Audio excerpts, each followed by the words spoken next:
What if I told you that some of the people you laugh with, pray with, even cry with, are not godly friends, but carefully disguised distractions sent to delay your destiny? You've been warned about toxic relationships, but few people ever expose the hidden danger of harmless ones, connections that feel safe, but secretly rob you of spiritual fire. If you're going to build friendships that last and honor God, you need to understand this.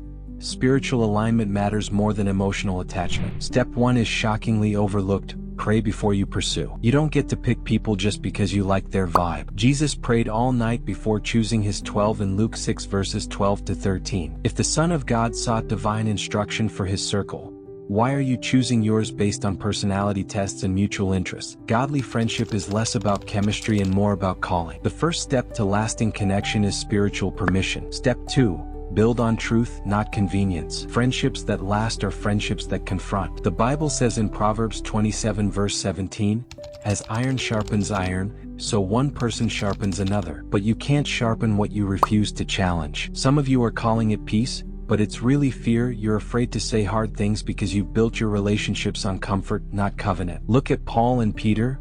Galatians 2 verse 11 says Paul opposed Peter to his face when he saw him acting hypocritically. That's not betrayal, that's love in action. Step 3. Stop chasing people who don't carry your future. This one hurts, but here's the truth. Abraham left Lot behind, and God's full promise wasn't revealed until he did. Some connections are blocking your vision. Just because someone was there in your past doesn't mean they belong in your purpose. The warning is clear in 2 Corinthians 6 verse 14. Do not be unequally yoked. This doesn't just apply to marriage, it's a principle for every covenant connection. Spiritual friendships must be aligned in mission, not just memories. Step 4. Serve before you expect. You want loyalty? Be loyal. You want honesty? Be honest. The shocking truth is most people sabotage their friendships by demanding what they never sow. Jonathan didn't wait for David to prove himself. He gave him his robe, his sword, his bow. Covenant always gives first. Stop measuring how much people pour into you and start asking God how much you're willing to pour into them. True friendship is sacrificial, not transactional. Step 5.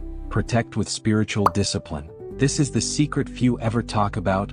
Godly friendships don't survive on good vibes. They are sustained by spiritual warfare. The moment you form a divine connection, the enemy targets it. That's why gossip, pride, offense, and busyness creep in unnoticed. Ephesians 4 verse 3 says, "Make every effort to keep the unity of the Spirit through the bond of peace." Not every disagreement is a reason to disconnect. Some of the strongest friendships are forged through conflict, not around it. You must fight to keep what God gave you. Pray over them, fast with them, forgive quickly, speak life constantly. The moral guide here is simple but weighty: honor. Romans 12 verse 10 says, "Outdo one another in showing honor." That's the standard.